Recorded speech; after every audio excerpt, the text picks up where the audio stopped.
皆さんごきげんよう、上川薫です。今回取り上げる話題は、次の戦争について取り上げようと思います。このチャンネルでは様々な軍事紛争について取り上げてきました。ロシアによるウクライナ侵略、それ以外においても、アゼルバイジャンとアルメニアの間におけるナガルノカラバフ紛争や、またイスラエルとハマスとの戦いなどについても取り上げてきました。現在というのは非常に危うい状況にあります。ロシアによるウクライナ侵略によって、国連の常任理事国が他国を侵略して、その領土を一方的に併合することを宣言したとしても、それを止めることができないという今の国際情勢。このような状況を見れば、今、現状を何か変えようとするのに、軍事力を使うということのハードルが非常に低くなっているのです。このような国際情勢下において、一つのフェイクニュースが流れていました。それは、南米大陸ベネズエラが隣国に攻め込んだというものです。最初にフェイクニュースだと言ったからには、これはどう転んだとしてもフェイクニュースで、実際に起きている出来事ではありません。ところが、そのようなフェイクニュースを信じる人が出てくる背景として、実際にもしかしたら戦争になるかもなと思わせるような背景情報もあるのです。今回の動画では、もしかしたらで南米大陸において戦争が起こるかもしれない。なぜそのような状況が生まれているのか、南米のベネズエラと隣国ガイアナとの関係を解説していこうと思います。今回のニュースの舞台は、南米大陸のベネズエラとガイアナです。時事通信の記事より、隣国の7割が自国領、ベネズエラ、ガイアナと対立。強権姿勢を強めるベネズエラの反米左派、マドロ政権が、隣の小国ガイアナの国土7割を占める地域を自国領と主張し、12月3日の国民投票を通じ、奪還に向けた機運を高めようとしている。ベネズエラは位置としてはブラジルの北側にある国で人口は2800万人程度。そして今回対立している国がお隣のガイアナで、ガイアナの人口は80万人程度しかありません。しかし、この小さな国が世界的に見ても注目されている理由があります。それは天然資源の一つである石油が沖合で取れるようになり、産油国として成長を大きくしているからです。一方でベネズエラも同じく石油の取れる国なのですが、政治の大混乱に伴って海外資本などを国有化するなどの無茶苦茶なことをしたこともあって、かなり厳しく経済制裁を受け、莫大な石油埋蔵量があるにもかかわらず貧しいといった状況に陥っている国です。記事の続きに戻ります。反発するガイアナは国際司法裁判所に対し投票差し止めなど暫定措置を求め、アメリカとの軍事協力も模索。双方は一歩も譲らない姿勢だ。ベネズエラが領有権を訴えているのは16万平方キロに及ぶエセ規模地域。1899年の国際仲裁裁定で当時イギリス領だったガイアナの領土と認められたが、ベネズエラは仲裁には不正があったとして無効を主張している。ガイアナの沖合では2015年に石油メジャーのアメリカエクソンモービルが大規模油田を発見したのを皮切りに油田が相次ぎ確認された。ガイアナはオイルマネーで潤い、国際通貨基金 IMF によれば今年の経済成長率は 38% が見込まれる。経済的な思惑も絡み、ベネズエラ側の要求は最近になって高まった。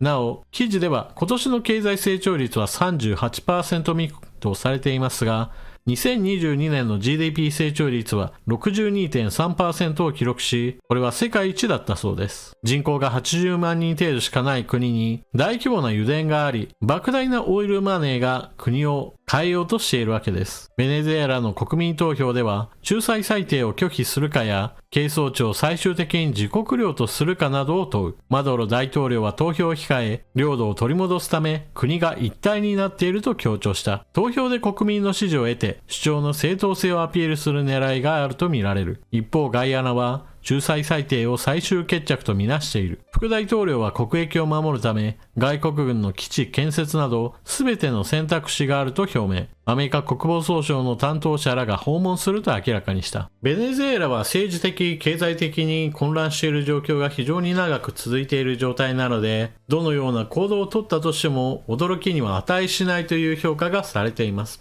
例えば今回フェイクニュースとして、隣国ガイアナに攻め込んだのではないかといった話が出たのも背景としては、実際に攻め込むかもなという機運をベネズエラ国内で高めようとしている動きが実際に存在しているからです。このような隣国に対する侵略行為を考える理由としては、まず国内において政権側と反政府側の野党勢力との間において様々な意見対立というものがあり、国内を一つにまとめる必要があります。ところが、この隣国に対する野心といったものが非常に強く出ているこの話題に関しては、与党であっても野党であっても政府、反政府、その双方を乗り越える形で意見が一致しているとされているのです。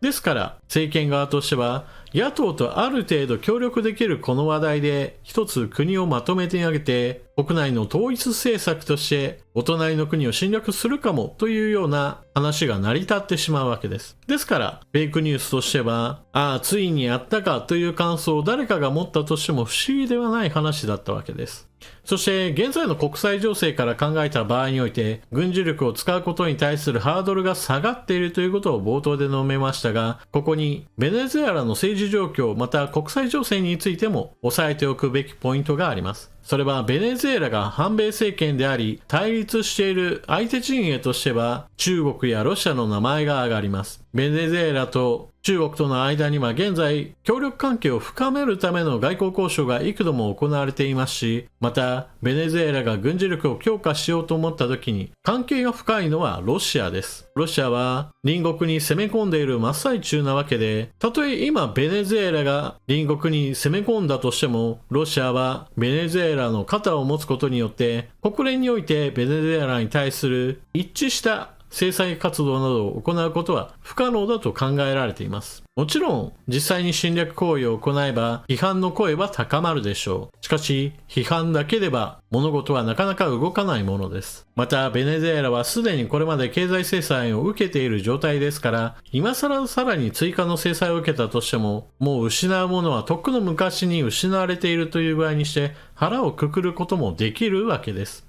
ましてや反米姿勢というものを強めれば、ますます南米において中国がより友好国を増やそうとしてベネズエラの動きをもしかしたら後押ししてしまう可能性すらあるわけです。さて、このようにしてベネズエラが隣国に攻め込む可能性といったものもあり得るよという話をしましたが、現段階にはあくまでもそれは数あるシナリオの一つであり、今すぐにベネズエラが攻め込むといったそこまでの緊迫性はありません。しかし今回の動画でここまで話を聞いた人はきっとこう思ったのではないでしょうか。いや、南米大陸の事情なんて全くわかんないし、よくわかんないことについて関心を持てと言われてもちょっと意味不明だわとか、もしくは理解できないと思う方もおられるでしょう。さて、この立場というものをひっくり返してみてください。例えば日本と中国の間に第二次日中戦争が発生した場合、もしくは台湾有事に巻き込まれる形で中国が日本の自衛隊基地や日本にある米軍基地などに対するミサイル攻撃などを行ったとして東アジア情勢に軍事衝突が実際に発生したとしましょう。そのような時、世界の国々においては今回の話題で取り上げたように、なんか遠い国でなんか軍事紛争あるらしいねぐらいで興味や関心を持たない国といったものも当然存在しますし、またロシアによるウクライナ侵略でも明らかなように制裁に加わるか加わらないかで言えば、制裁に加わらずにそのまま経済活動を続ける国なども非常に多いというのが現実です。それは同じくどこかの地域で紛争戦争があったとしても同じような展開があり、未来の日本においても十分に起こり得る事態なわけです。ロシアによるウクライナ侵略というのはそのようにきっと何か悪いことをしたのであれば多くの国々が仲間になって助けてくれるといった幻想の部分をかなり打ち砕いて、現実ではどのようなことが起こるかというのを突きつけているわけです。軍事力を使うこと、それによるデメリットというものがどんどんと下がってくるような未来が生まれつつある現状からすれば、日本としては本来もっと危機感を高めなければならないのです。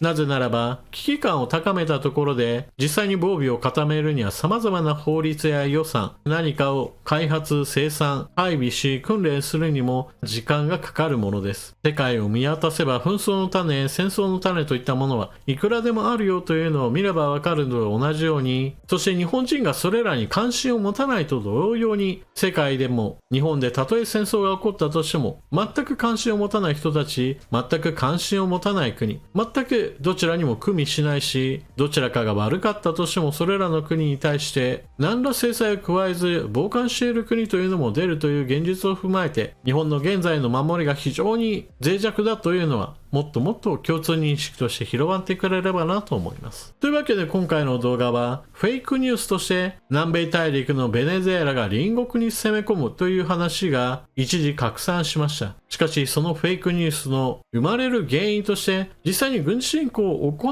うかもしれないと思わせるような一応戦争の種というものが存在することを今回はご紹介しました。今のところベネズエラが軍事力を用いて隣国に攻め込むといった緊迫感はありませんが、たとえそういったことが起こったとしても不思議ではない。それぐらいに現在の国際情勢というのは軍事力の行使に対するハードルが下がっているということはぜひとも知っておいてください。それでは動画最後までご視聴いただきありがとうございました。チャンネル登録していない方はぜひともチャンネル登録していってください。そして動画を見終わったら評価ボタンのクリックとあなたの感想コメントをよろしくお願いします。それでは次の動画でまたお目にかかりましょう。またね。